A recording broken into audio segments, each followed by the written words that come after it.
like to begin by offering my thanks to Chancellor Sorondo and my fellow academicians for the great honor of being able to join this important academy. So I was born in a middle-class family in Ann Arbor, Michigan in 1960. For as long as I can remember, I wanted to be an astronaut. And so that immediately led to an interest in science and technology, and eventually my enrollment at Caltech in the late 70s, where I became a physics major.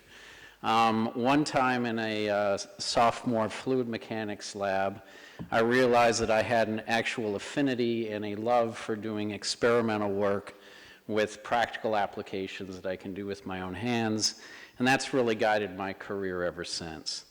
And so eventually, therefore, when I graduated from Caltech, I decided to go to the Department of Applied and Engineering Physics at Cornell.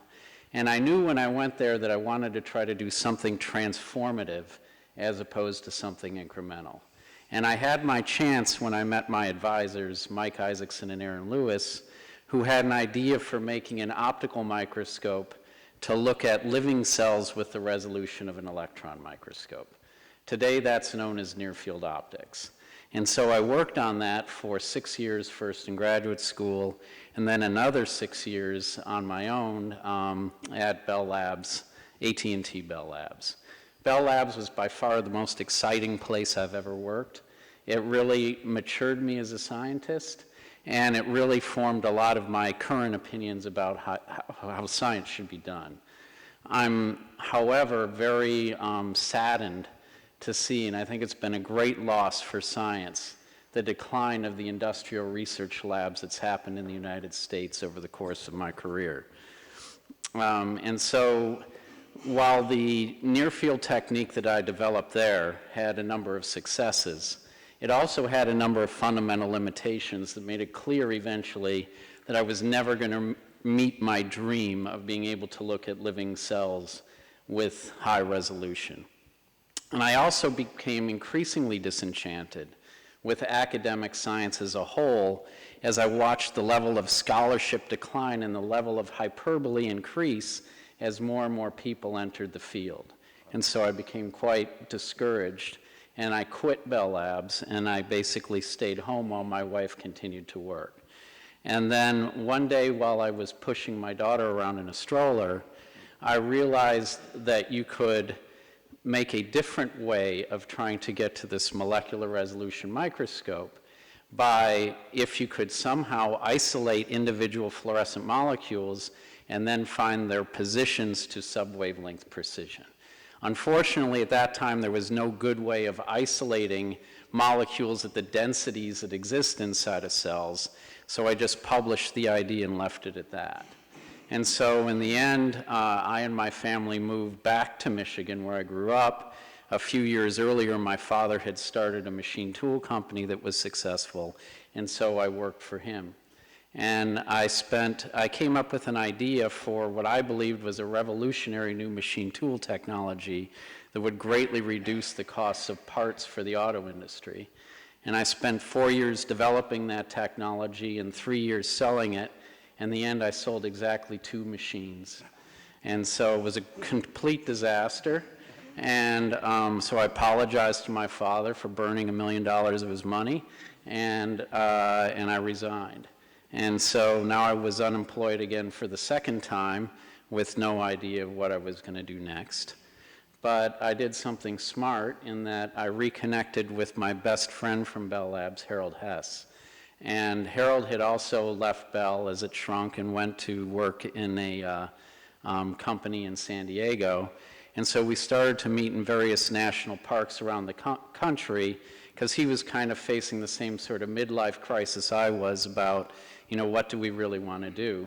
And we decided that while we never felt like we would be happy in a normal academic environment, we both very much missed being able to work with our own hands and to do curiosity-driven science.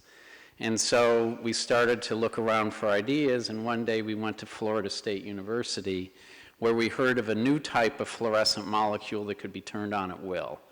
And that basically was the key into the lock, which made the idea that I had pitched 10 years earlier to be suddenly practical. So we were fortunate that Harold was able to keep a lot of his equipment when he left Bell. So we took that out of the storage shed and we built the microscope on his living room floor in 3 months. We then had a collaboration with some people at NIH. In another 3 months, we had all the data that was in our original paper. And 9 years later, that's what got me the Nobel Prize. And so to this day, you know, after all those years of disappointment and frustration, I still consider myself incredibly lucky to have come out of the wilderness, so to speak, and finally have something that would work. I was also very fortunate in that same year in that I got hired by Howard Hughes Medical Institute as the first group leader at their new research facility, Genelia Research Campus, which was consciously modeled after Bell Labs.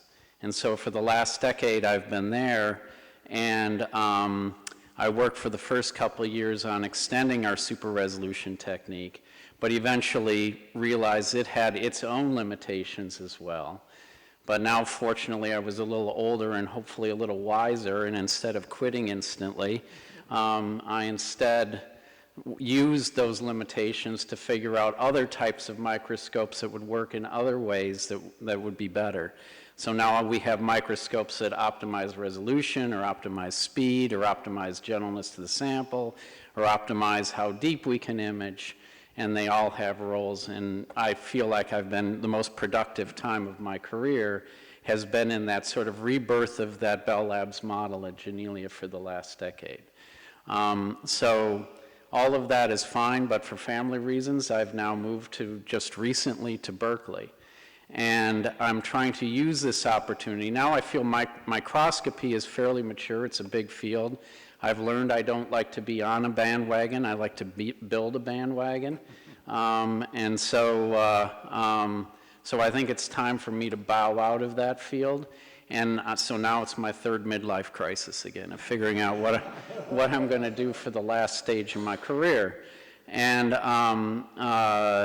the one thing that I've decided is that there are very few people in the world who have now as much professional security as I have between tenure at Berkeley, a Nobel Prize in my pocket, and HHMI funding.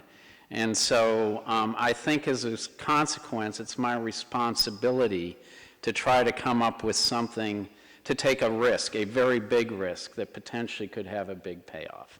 So I'm trying to take the blinders off now and try to figure out what that would be. That was part of my motivation for coming to this conference. But what my heart tells me to do is to work on nuclear deep space propulsion.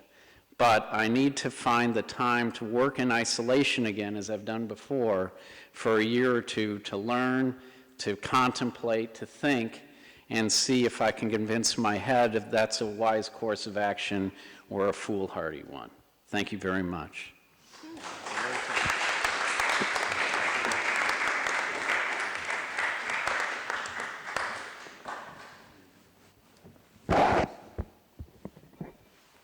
Well, welcome in our academy, and I was pleased to hear that you intended as a young person to go into astronautics.